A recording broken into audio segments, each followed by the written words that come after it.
Warahmatullahi wabarakatuh.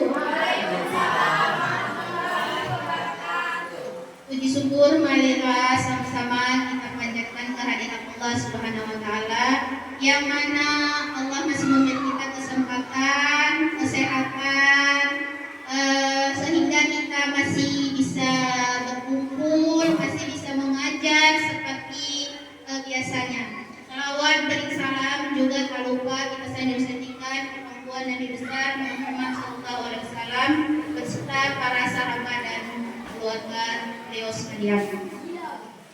Yang saya hormati para rekan Dewan Guru yang sudah bersedia mengikuti diseminasi budaya positif saya untuk tugas saya sebagai calon guru penggerak yaitu di modul 1.4 tentang budaya positif. Jadi saya sangat berterima kasih kepada rekan-rekan semua yang sudah mau berpartisipasi untuk mengikuti kegiatan saya hari ini. Baiklah, untuk mempersingkat waktu ya, jadi langsung saja.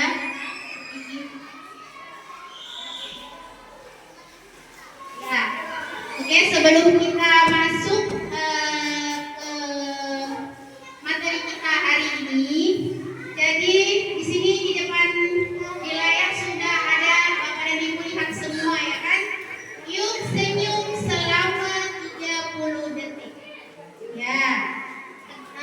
Jadi untuk menambah semangat kita ya sebelum mendengarkan materi nanti, jadi waktu juga sudah siang ya kan, untuk menambah semangat kita, jadi Ibu Bapak dimohon berdiri, boleh berpasang-pasangan berhadap-hadapan.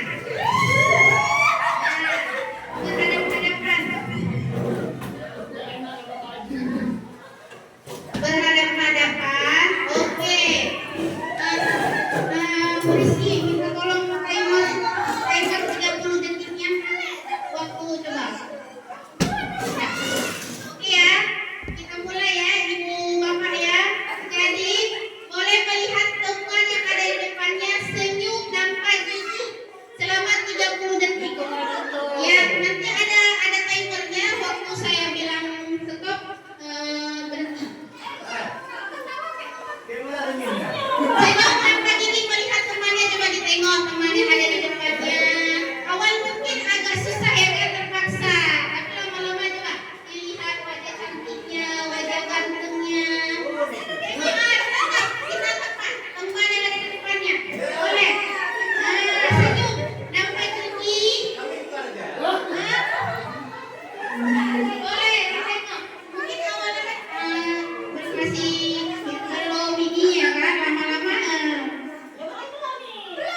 udah bisa dimulai. 3, 2, 1. Tatap mata teman-temannya semua. Matanya jangan pinggirnya ya, matanya yang ditatap. Senyum boleh tanpa gigi selama 30 detik.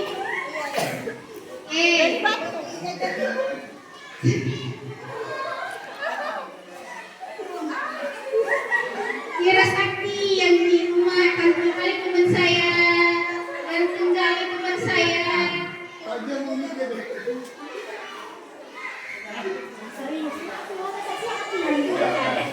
Oke, cukup Bapak Ibu, boleh duduk kembali.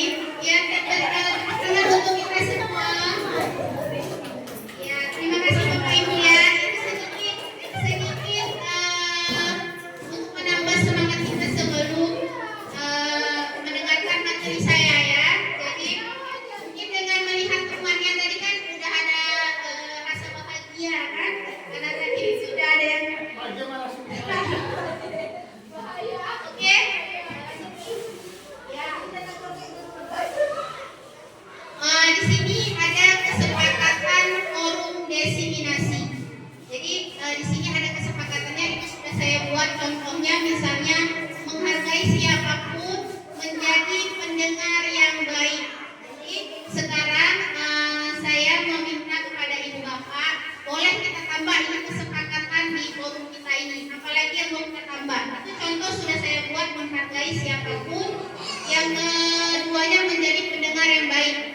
lagi yang mau ditambah? Mungkin misalnya kalau mau keluar boleh permisi dulu, minta izin saat keluar. Atau ada yang mau bertanya, angkat tangan. Seperti itu. Ada yang mau ditambah, Ibu Bapak? Boleh. Ini kesepakatan bersama. Jadi bukan dari saya, tapi dari kita bersama. Itu ada contoh dari saya, dua. Oke. Sekarang boleh dari Bapak dan Ibu ditambah. Anak Aris? Ya, coba Bu Rizky.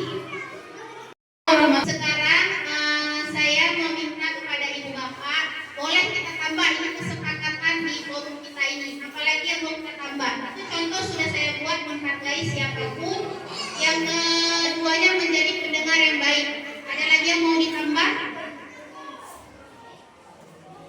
Mungkin misalnya kalau mau keluar boleh permisi dulu, minta izin saat keluar. Atau ada yang mau bertanya, angkat tangan. Seperti itu. Ada yang mau ditambah, Ibu Bapak? Boleh. Ini kesepakatan bersama. Jadi bukan dari saya, tapi dari kita bersama. Itu ada contoh dari saya, dua. Oke. Sekarang boleh dari Bapak dan Ibu ditambah. Anak Aris? Ya, coba Bu Rizky.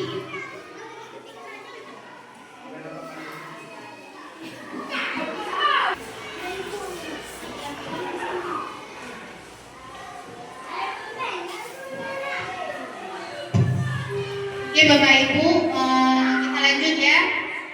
Sekarang sebelum saya masuk ke budaya positifnya, sebelumnya ini di sini ada tentang perubahan paradigma. Jadi perubahan paradigma. Di sini ada yang pertama itu ada stimulus respon menjadi teori kontrol. Jadi pertama kalau kita stimulus, kita maksudnya dari diri kita, itu kita maunya kita mencoba mengubah orang agar berpandangan sama dengan kita. Misalnya ini contohnya kita di dalam kelas, pasti kita maunya anak itu harus sama seperti kita. Itu dari dalam diri kita, rangsangan yang ada di diri kita. Maunya anak itu ikut kita. Tapi sebenarnya itu tidak seperti itu. Yang sebenarnya itu kita berusaha memahami pandangan orang lain tentang dunia. Kesalahan. Semua perilaku memiliki tujuan. Teori kontrolnya, stimulusnya saya bisa mengontrol orang lain. Teori kontrolnya Anda tidak bisa mengontrol orang lain. Kemudian pemaksaan ada pada saat rujukan gagal. Teori kontrolnya kolaborasi dan kesepakatan menciptakan pilihan-pilihan baru. Model berpikir menang atau kalah. Model berpikir menang-menang. Itu teori kontrolnya. Next. Nah Bapak Ibu, disinilah nanti sudah ada 6 materi yang akan kita bahas. Yang pertama itu ada disiplin positif, kedua motivasi perilaku manusia, yang ketiga keyakinan sekolah atau kelas, yang keempat kebutuhan dasar manusia, yang kelima posisi kontrol restitusi, yang keenam segitiga restitusi. Jadi seorang guru yang baik harus memiliki kemampuan dalam mewujudkan budaya positif di sekolah. Budaya positif tersebut dapat dijalankan dengan menerapkan konsep-konsep inti seperti yang saya sebutkan tadi.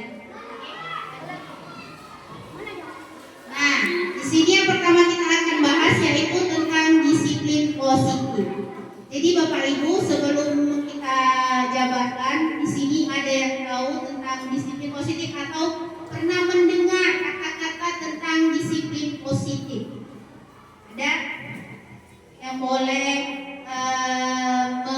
menjawab, satu atau dua orang boleh, tentang disiplin positif? Kan sering dengar tuh kata-kata positif, maksudnya itu apa? Abu Umi coba.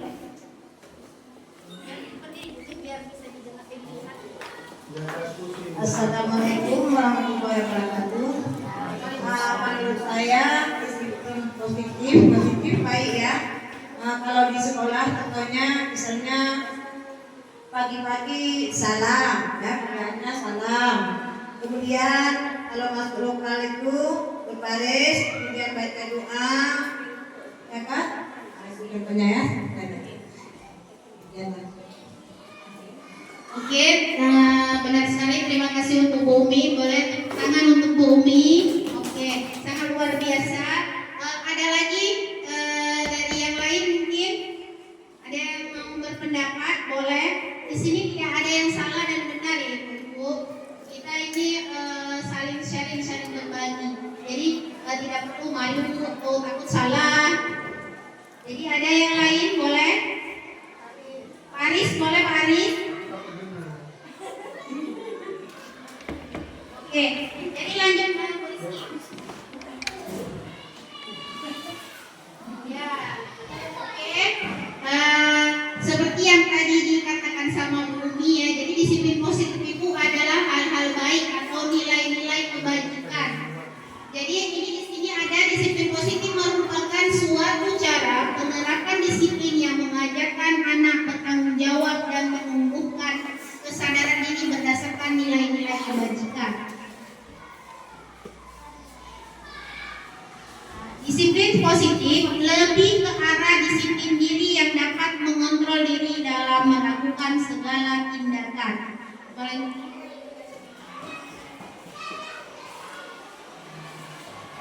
Di disiplin diri dapat membuat murid memahami dan menyadari berdasarkan motivasi internal bukan akibat paksaan, pujian ataupun hukuman.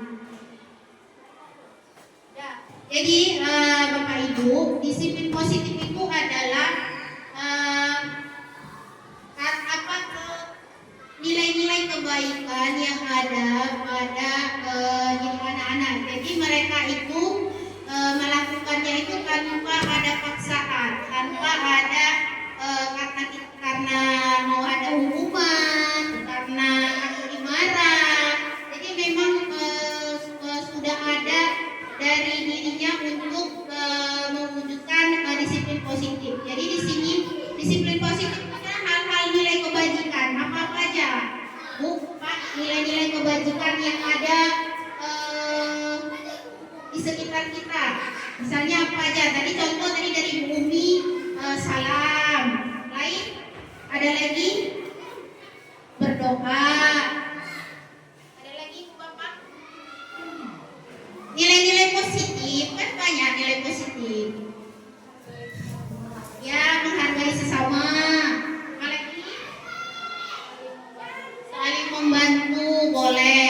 Jadi banyak ya nilai-nilai positif itu yang ada di lingkungan kita.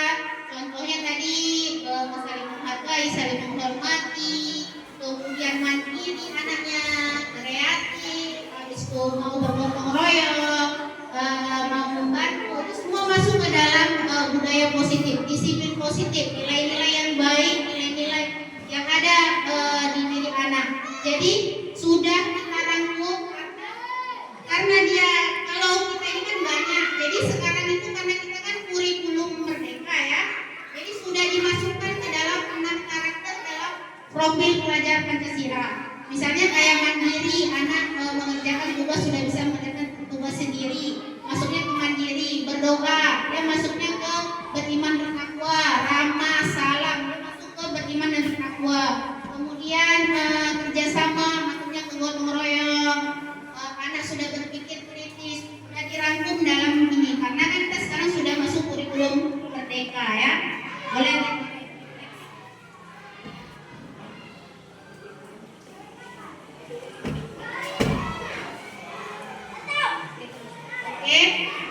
Sekarang kita masuk ke motivasi perilaku manusia. Jadi motivasi perilaku manusia itu ada 3. Yang pertama untuk menghindari ketidaknyamanan atau hukuman. Yang kedua untuk mendapatkan imbalan atau penghargaan dari orang lain. Yang ketiga untuk menjadi orang yang mereka inginkan dan menghargai diri sendiri dengan nilai-nilai yang mereka percayai. Jadi sekarang saya mau tanya Bapak, motivasi perilaku manusia saya mau tanya, kalau motivasi itu apa? Motivasi, ya dorongan ya, keinginan kita. Jadi contohnya begini, ibu bapak ke sekolah motivasinya apa? Mau apa? Apakah ke sekolah karena biar jangan saya datang ke sekolah itu karena cepat datang itu biar nggak sama kepala sekolah, atau karena nanti sampai yang paling cepat dapat hadiah dari kepala sekolahnya, atau memang karena dia memang ingin menghargai diri dia sendiri dengan nilai-nilai kebaikan yang ada ataupun yang ada kita percayai. Jadi kalau kita ke sekolah, ini sama juga seperti anak-anak.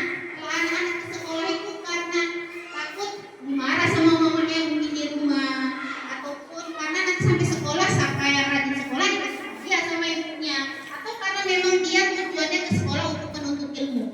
Jadi kalau tujuan atau motivasi ke sekolahnya itu karena untuk menghindari ketidaknyamanan atau untuk mendapat imbalan, itu berarti berasal dari motivasi eksternal. Jadi dari luar, bukan karena dari diri dia. Jadi kalau misalnya yang dia takuti, misalnya contohnya di sekolah ini ditakutin pajak, anak-anak takut sama pajak. Jadi di saat anak-anak tidak ada pajak ke sekolah, mereka tidak sekolah, ataupun mereka melanggar semua aturan karena tidak ada pajak. Ataupun misalnya karena selalu bumi, karena selalu sering kasih hadiah untuk anak-anak. Setelah misalnya datang bumi nggak datang, malas di sekolah ada bumi nggak ada yang kasih hadiah. Itu berarti dari motivasi eksternal, bukan dari internal, dari dalam diri dia. Kalau yang ketiga itu menjadi orang yang mereka inginkan dan menghargai diri sendiri dengan nilai-nilai yang mereka percaya. Nah ini yang bagus ibu. Makanya bagaimana cara kita untuk menimbulkan motivasi kepada anak agar mereka itu ingin dan menghargai diri dia sendiri, bukan karena dia ke sekolah biar tak dimarahi sama orang tua, ataupun ke sekolah itu jangan karena mengharap sesuatu di sekolah, tapi memang tujuan ke sekolah dari dia sendiri, dari dalam dia sendiri dia untuk mendapatkan ilmu. Itu yang harus kita cari bersama, bagaimana caranya agar kita bisa menimbulkan motivasi dari anak-anak itu dari intrinsik ataupun dari diri dia sendiri.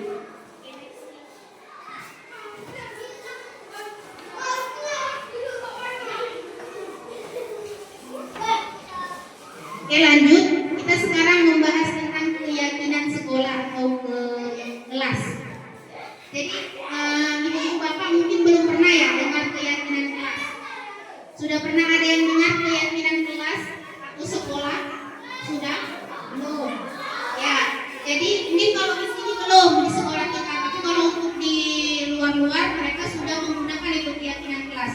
Jadi keyakinan kelas itu sama seperti peraturan kelas, cuman bedanya kalau peraturan kelas ini yang ada di skemanya, pertama dia peraturan kelas, kemudian keyakinan kelas, lingkungan positif dan budaya positif. Yang pertama peraturan kelas itu kan memang aturan yang sudah dibuat dari kelas, di kelas memang sudah ada aturannya. Kalau keyakinan kelas itu lebih ke hal-hal yang positif kita buat. Tadi misalnya contohnya seperti ini. Kita buat keyakinan kelas ini buatnya bersama anak-anak ya Bapak Ibu. Dalam kelas kita buat bersama anak-anak, jangan maunya kita, tapi buat bersama. Karena kalau kita buat bersama, insya Allah melakukannya juga mereka tuh nggak terpaksa, gitu. Karena mereka membuatnya. Misal contoh seperti ini, ya harus pakai kalimat yang positif ya kalau keyakinan kelas. Saya contoh gini, kalau peraturan kelas, peraturan di sekolah kita misalnya jangan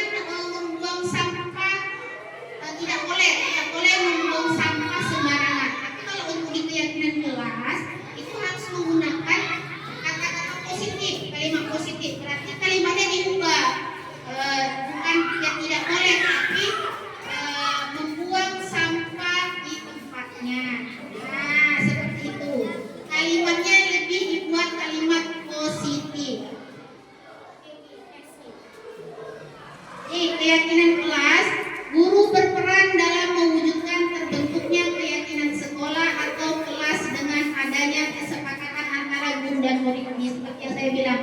Jadi jangan kita buat sendiri, tapi kita bersama dengan murid. Jadi mereka yang mengajukan.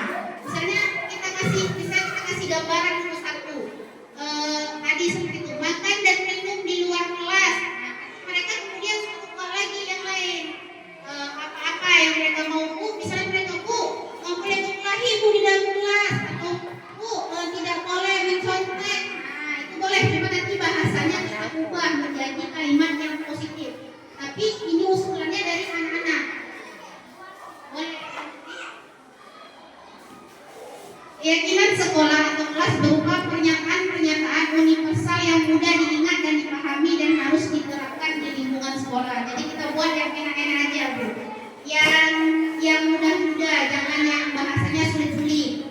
Misalnya yang kita buat tentang itu tadi, misalnya makan dan minum di luar kelas. Kemudian jujur, tapi tidak boleh mencontek kalau jujur. Jadi kata-katanya nggak usah panjang-panjang. Jadi biar mudah diingat anak-anak. Insya Allah kalau kita buat bersama, pasti nanti bisa kita terapkan bersama. Karena saya sudah menerapkan di kelas 3 bekas Miati itu.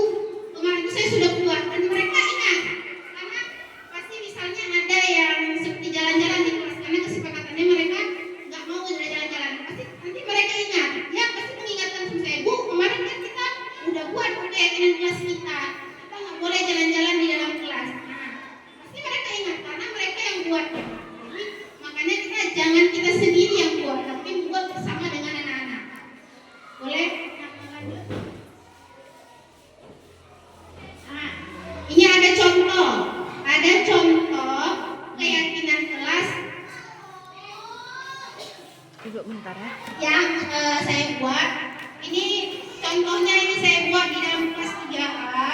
Itu ada saya buat kita saling menghargai dan menghormati. Itu tadi masuk ke dalam yang tidak jalan-jalan di kelas, tidak berkelahi. Itu masuk kita saling menghargai dan menghormati. Itu kalimat positifnya. Ada saling menghargai dan menghormati. Kemudian kita bersikap baik dan jujur. Bagaimana dia tidak dengan mencontek. Misalnya dia tidak mengejek. Itu masuk ke kita bersikap baik dan jujur. Kita belajar dan bermain dengan aman, ya, itu juga. Kemudian mengucapkan tolong dan terima kasih. Itu contoh keyakinan kelas yang sudah dibuat di kelas 3A. Memang belum saya tempel ya Ibu Bapak, tapi saya sudah buat sama anak-anak, cuma memang belum sempat saya tempel. Oke, boleh next. Ya. Oke Bapak Ibu, mungkin sudah mulai jenuh ya. Jadi kita ada speaking sekali lagi. Oke, boleh Bapak Ibu. Ada suaranya. Oke, boleh berdiri semua. Ya, ini boleh nanti diterapkan mungkin di kelas 1, kelas 2 ya, kelas rendah ya. Ini tentang penjumlahan. Mungkin Bapak tahu lagu apa namanya? 1 tambah 1. Nah, sama.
Nah,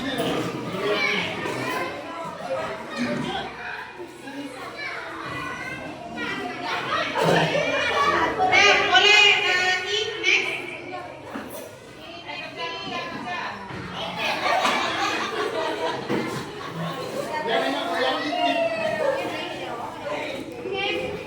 Bapak Ibu, kita lanjut ya. Tadi sudah sedikit ice breaking, mungkin sekarang sudah semangat kembali. Tadi sudah sedikit jenuh. Sekarang kita masuk ke kebutuhan dasar manusia. Jadi kebutuhan dasar manusia. Misalnya, sekarang saya mau tanya Ibu Rizky butuhnya apa? Kebutuhan dasar manusia, Ibu Rizky butuhnya apa? Diapain? Pilihnya apa? Makan. Kasih sayang, kasih sayang. Oke, Bu Rizky mungkin sudah lama tidak disayang ya. Jadi dia perlu kasih sayang. Mungkin sekarang Ibu Rosnawati apalagi butuh? Ketenangan, Ibu Umi. Keimanan yang kuat. Luar biasa. Jadi itu masuk ke dalam kebutuhan dasar manusia ya. Ada tadi kasih sayang, butuh ketenangan, butuh juga keimanan. Jadi kebutuhan dasar manusia itu ada 5, Ibu. Yang pertama itu kebutuhan bertahan hidup. Jadi seperti kita butuh makan, butuh minum, butuh uang, ya kan? Itu bertahan hidup. Yang kedua ada kasih sayang dan rasa diterima. Ini seperti tadi yang dibilang sama Ibu Rizky, dia butuh kasih sayang dan rasa diterima. Kemudian penguasaan, ada kebebasan dan kesenangan. Ini sama juga seperti anak-anak, Ibu Bapak. Jadi apa yang kita butuhkan juga dibutuhkan oleh anak-anak. Misalnya contohnya, mungkin kalau di sekolah anak-anak itu, apalagi kalau anak kelas 1, anak kelas rendah lah 1, 2, 3, mereka itu kan suka tuh, masih manja-manja dengan kita kan. Suka dia gelendang-gelendang sama kita. Jadi mungkin dia di rumah kebutuhan dasar dia kasih sayang dan rasa diterima itu kurang di rumah. Makanya dia di sekolah dia tuh sama kita tuh manja, mainnya atau apapun itu dia butuh kasih sayang. Jadi kita tuh jangan nanti waktu anak tuh manja-manja sama kita, kamu nih. Padahal dia tuh di rumahnya kurang mungkin. Jadi kita harus tahu kebutuhan dasar dari anak-anak didik kita, terutama yang ada di kelas kita.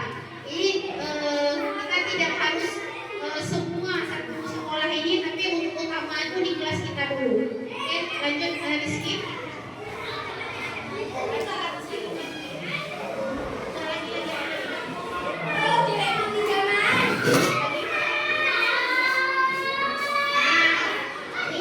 Ada contoh kasus ya Ibu Bapak. Ini kemungkinan sebenarnya di sekolah kita mungkin belum ada, tapi ini ya contohnya Ibu Nur Hayati, guru wali kelas 5B sedang bingung menghadapi ulah salah satu murid di kelasnya Tommy. Beberapa anak telah mengeluhkan Tommy yang seringkali meminta bekal makan siang mereka dengan paksa. Jika Anda menghadapi situasi seperti Ibu Nur Hayati, apa yang akan Anda lakukan? Menurut Anda, kira-kira apa alasan Tommy melakukan hal itu? Jadi sebelum kita bahas tentang ini, kalau ibu-ibu atau bapak, kalau ada yang kayak gitu, biasanya apa kita lakukan? Coba Ibu.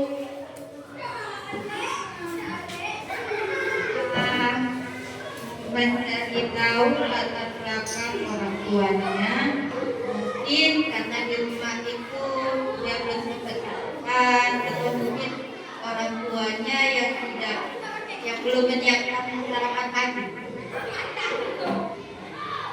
Luar biasa, keterangan untuk Ibu Serastuti. Jadi benar sekali ya Ibu Bapak itu termasuk ke dalam itu tadi, karena kan kebutuhan dasar manusia tadi ya kan. Kenapa dia diminta paksa? Mungkin itu tadi seperti yang dibilang sama Bu Serastuti. Jadi kita jangan langsung tiba-tiba langsung makan karena itu, tapi kita harus cari tahu dulu. Coba boleh next kita cari alasannya. Ya, yang pertama ini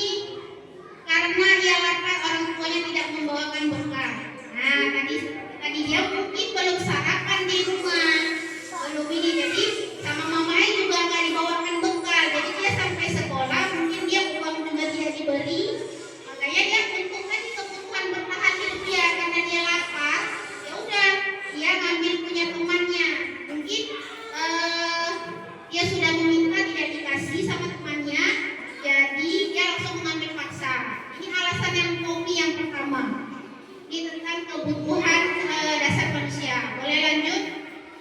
Alasan yang kedua, mungkin karena Tommy memang dia butuh perhatian. Jadi kebutuhan tentang kasih sayang dia kurang.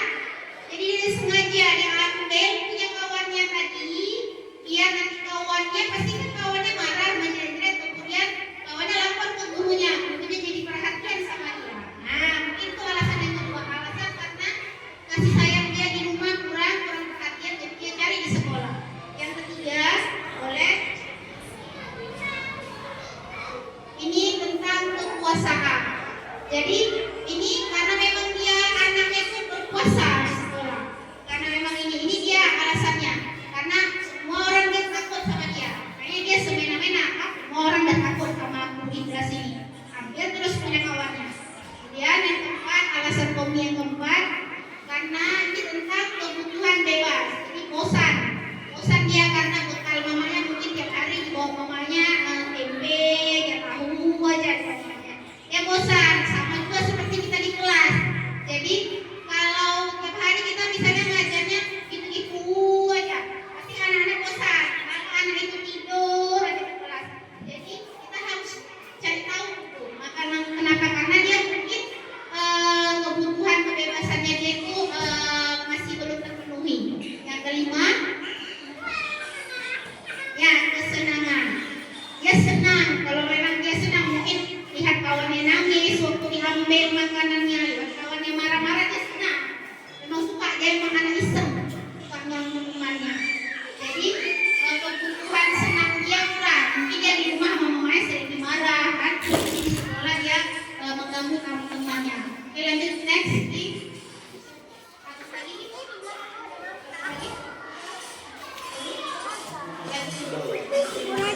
Ada. Jadi ibu bapak. Jadi kalau kita menghadapi misalnya nanti ada kasus berbeda, jadi kita harus melihat dulu kebutuhan dasar daripada anak tersebut.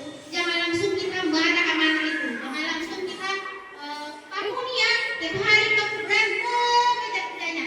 Kita nggak cari tahu dulu apa permasalahan dia di rumah, apa permasalahan dia. Jadi kita harus melihat dari sudut iman dari mungkin bertahan hidupnya, penguasaannya, dari kesenangan, dari kasih sayang, dari kebebasannya.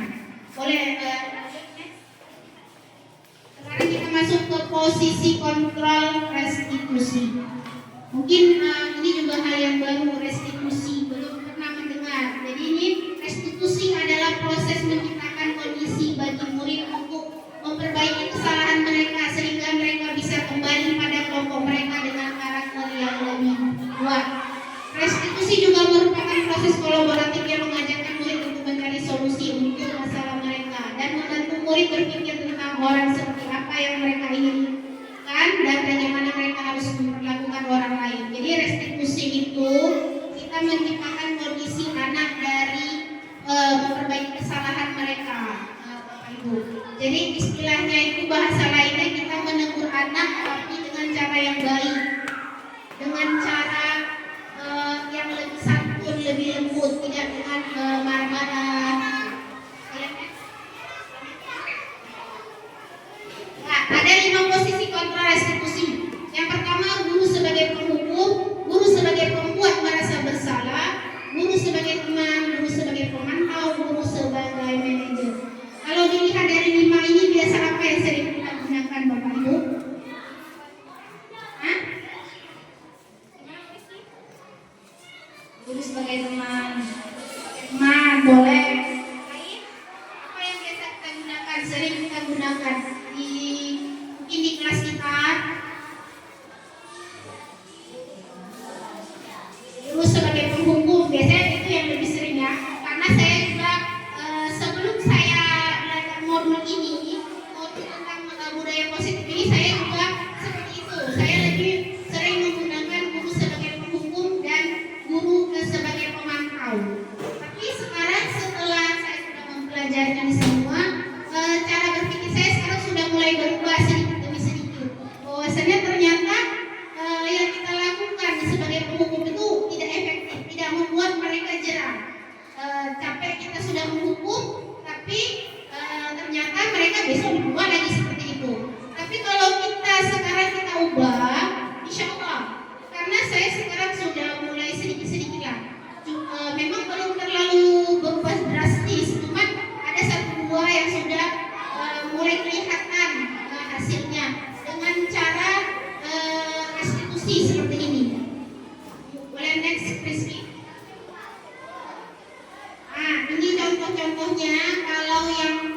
pertama sebelah sini ini identitas ini gagal, yang ini berhasil, yang sebelah sana itu sukses.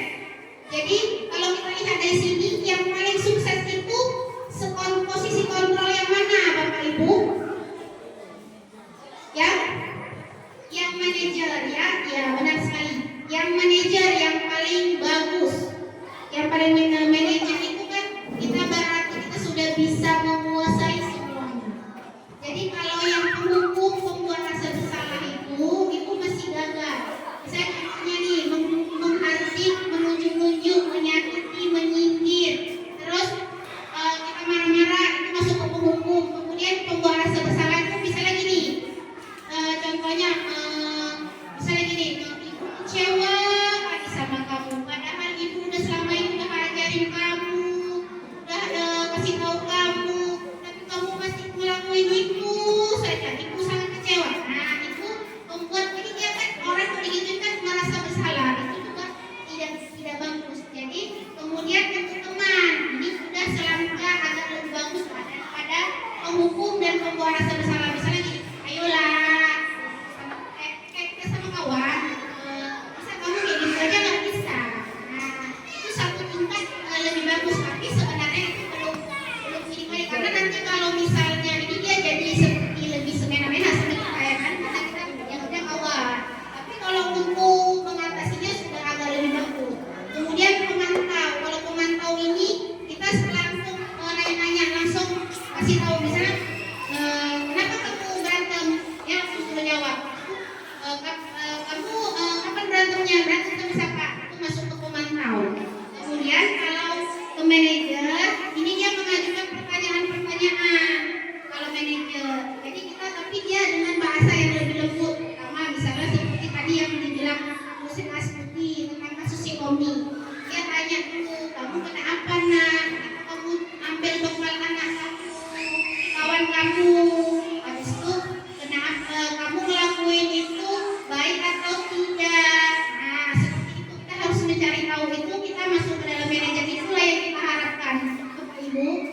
Semoga kita semua nantinya perlahan-lahan bisa kita menjadi posisi kontrol yang manajer, tidak lagi penghukum, tidak lagi pembuat rasa bersalah ataupun teman dan pemantau, tapi kita bisa jadi manajer. Jadi insya Allah dengan begitu ke depannya nanti anak-anak kita bisa menjadi anak yang lebih baik.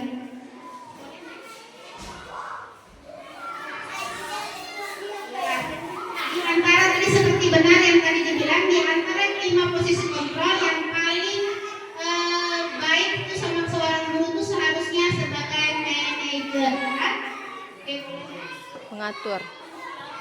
Nah ini sebagai manajer, guru dapat berbuat sesuatu bersama murid, mempersilakan murid bertanggung jawab dan mendukung murid agar dapat menemukan solusi.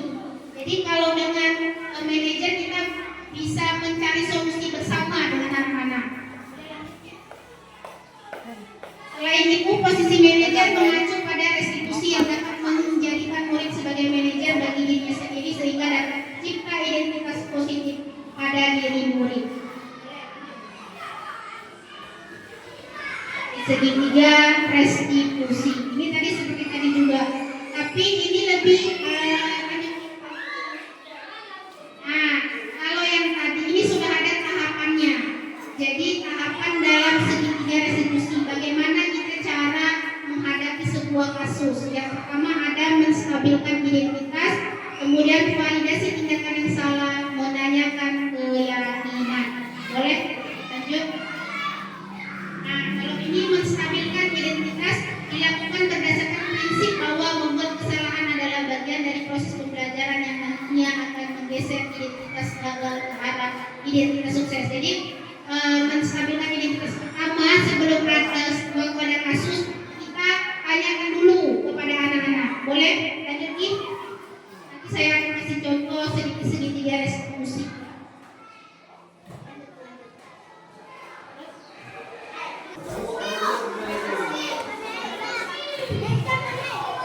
Baik Bapak Ibu, kita kembali tadi ya ke segitiga restitusi. Jadi yang pertama itu menstabilkan identitas. Menstabilkan identitas itu misalnya berbuat salah, kita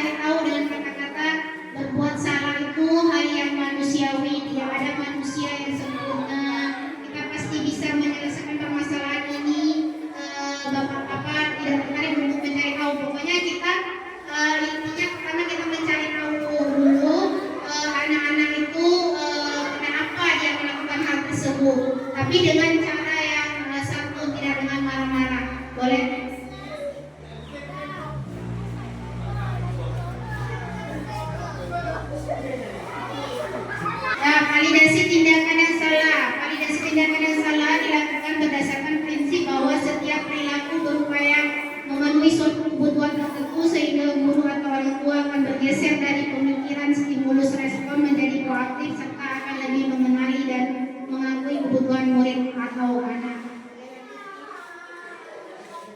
Nah, misalnya dengan cara seperti ini, kamu pasti punya alasan mengapa kamu melakukannya, apa yang penting bagi kamu, kamu boleh tetap berusaha menjaga sikap itu. Pokoknya intinya kalau validasi tindakan yang salah tuh kita tanya alasan anak itu, kita kasih tahu anak itu bahwasannya yang dia lakukan itu tidak benar.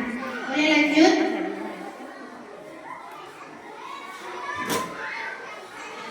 Nah, ini menanyakan keyakinan.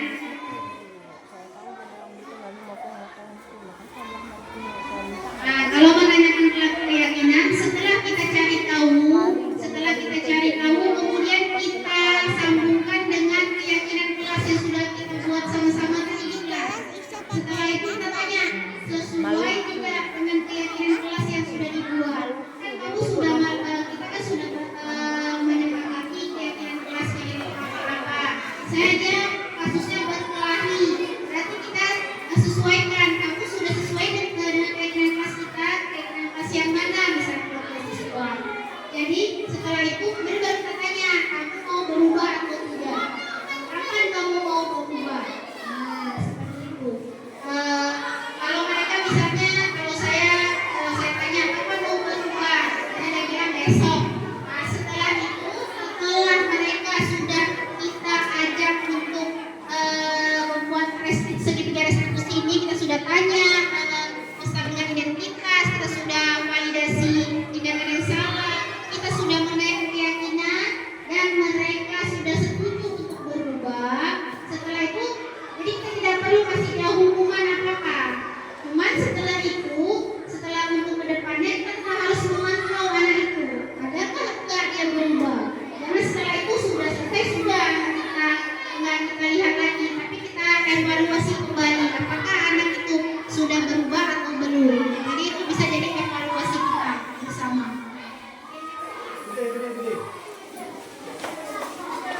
Baik, terima kasih Bapak Ibu. Jadi sudah selesai materi kita hari ini, yaitu tentang tadi budaya positif. Jadi ada 6 tadi yang sudah kita bahas. Semoga ini bisa menginspirasi Bapak Ibu semua untuk melakukan budaya positif yang ada di sekolah kita.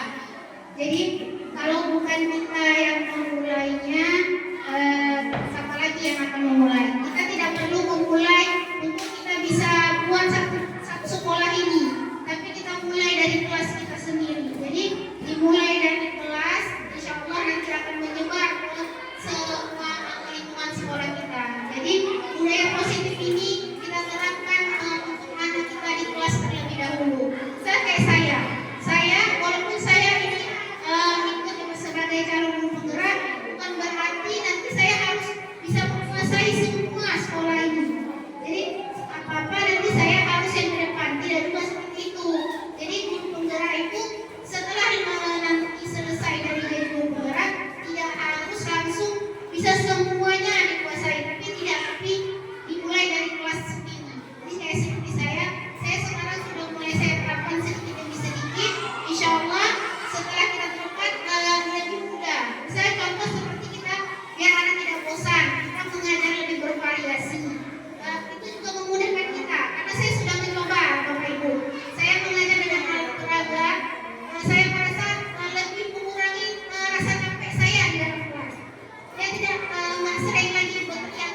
Saya percaya Bapak dan Ibu semua pasti bisa.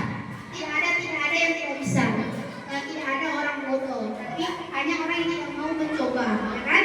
Jadi kalau kita mau mencoba, insya Allah semua pasti bisa.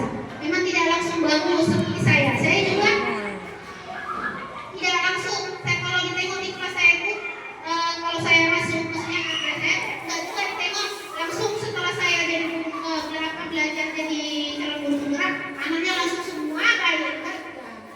Cuman mungkin ada perubahan sedikit. Saya bisa lebih mengontrol mereka karena mungkin sudah tahu strateginya, sudah belajar strategi apa yang harus kita gunakan. Jadi seperti itu Bapak Ibu. Jadi semoga apa yang sudah saya sampaikan ini ada, walaupun tidak banyak, ada sedikit yang bisa dibawa dan diterapkan di kelas Bapak dan Ibu nantinya. Baik Bapak Ibu, terima kasih atas berpartisipasinya hari ini. Tanpa dukungan dari Bapak Ibu juga saya tidak mungkin bisa melaksanakan tugas saya hari ini. Jadi saya mengucapkan ribuan terima kasih. Saya akhiri. Assalamualaikum warahmatullahi wabarakatuh. Assalamualaikum warahmatullahi wabarakatuh. Ya, jadi hari ini Ibu mau membahas tentang keyakinan kelas. Udah ada yang pernah dengar nggak keyakinan kelas? Baru ini ya? Belum pernah dengar ya? Jadi keyakinan kelas itu sama seperti peraturan. Pernah dengar peraturan kan? Nah, contohnya peraturan sekolah. Rambut harus warnanya biru, hitam. Terus harus pakai sepatu hitam. Kemudian itu kalau peraturan sekolah ya kan. Yang sekarang yang mau kita buat itu keyakinan kelas. Berarti yang mau kita buat, kesepakatan yang mau kita buat di dalam kelas. Misalnya ini contoh, Ibu kasih contoh. Makan dan minum di luar kelas. Itu contohnya kan. Tapi ya kata-kata yang jangan ada negatifnya, jangan ada kata dilarang makan, ataupun dilarang buang sampah. Tapi misalnya menjaga kebersihan, paham? Ataupun makan dan minum. Jadi jangan ada kata dilarang, jangan. Nah, paham? Misalnya apa? Misalnya kalau mencontek, berarti jujur ya kan? Saling menghormati. Nah, jadi sekarang Ibu mau kalian tulis seorang satu kesepakatan yang mau dibuat di kelas ini. Misalnya saling menghormati sesama teman, boleh. Saling menghargai, terus menjaga kebersihan, atau yang lain-lain yang kalian mau. Satu orang satu aja. Enggak, beda-beda lah. Kalau mau terserah kalian. Satu orang satu. Ibu bagi kasih. Ya, nanti kalau di situ ditempel di situ nah ya. Setelah itu ditempel di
berarti masuknya saling menghormati. Mandiri misalnya.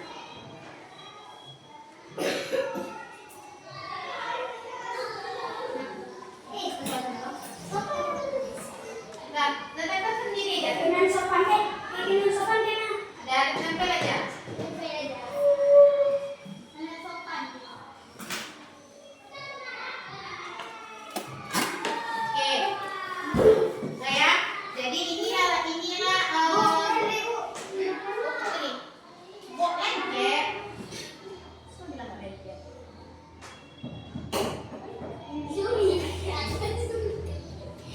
Nah.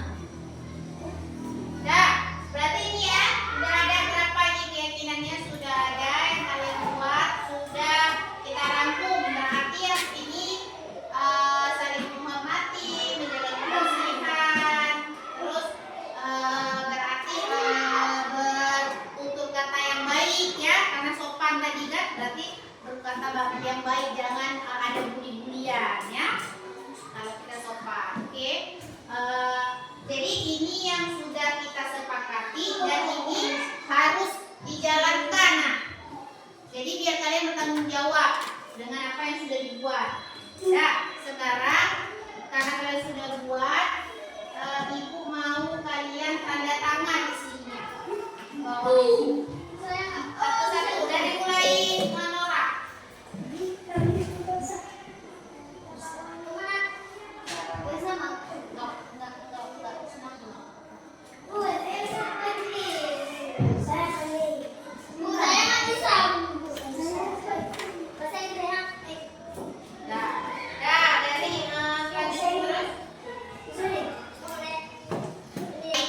Terima kasih anak-anak ya semuanya ya. Jadi ini tadi udah nampak ya keyakinan kelas kita. Jadi semoga kita bisa bertanggung jawab dengan apa yang sudah kita buat. Berarti tadi ada 6 yang sudah kita sepakati ya. Apa namanya?